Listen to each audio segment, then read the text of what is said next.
je n'apprends rien à personne, nous sommes le 19 octobre 2022 et la planète entière, la civilisation occidentale, appelons-la comme ça, qui s'est emparée de la planète entière. Donc maintenant, on peut tenir un discours un peu apparemment apocalyptique sur l'ensemble du monde, parce que l'Occident, c'est l'autre nom du monde aujourd'hui, est en train de courir à sa perte sur un mode complètement apparemment fou, apparemment chaotique et très manifestement, et de manière vraiment prégnante, suicidaire.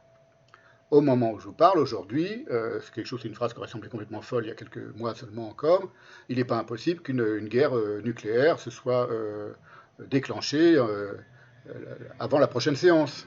Vous voyez, c'est des choses qui sont de l'ordre du possible et du plausible maintenant. Qu'est-ce que ça signifie?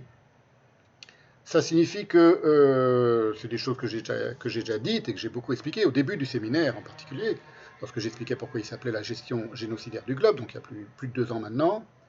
Il y a dans le destin de la civilisation occidentale et donc du monde aujourd'hui un magnétisme suicidaire qui me paraît de plus en plus incontestable et de plus en plus incontournable, hélas. Ce magnétisme suicidaire, il se trouve que on le retrouve à un état assez pur au fond et assez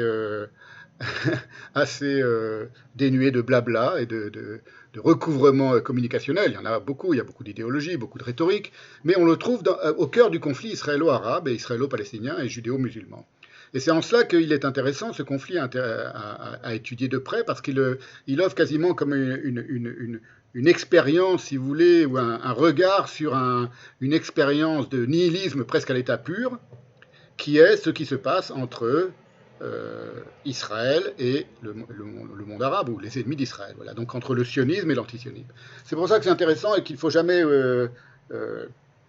le dissocier, non pas tant des grands conflits géopolitiques du XXe siècle, évidemment que ce n'est pas sans lien, mais surtout du destin de l'Occident et du destin du monde. Parce que ça permet on va le voir encore aujourd'hui, on va le comprendre, ça permet d'étudier, si vous voulez, de manière concentrée, le fonctionnement de cette notion, ce concept, qui est déjà ancien maintenant, et qui s'intitule le nihilisme, et qui est l'autre nom du destin de l'humanité aujourd'hui. Et c'est un destin catastrophique.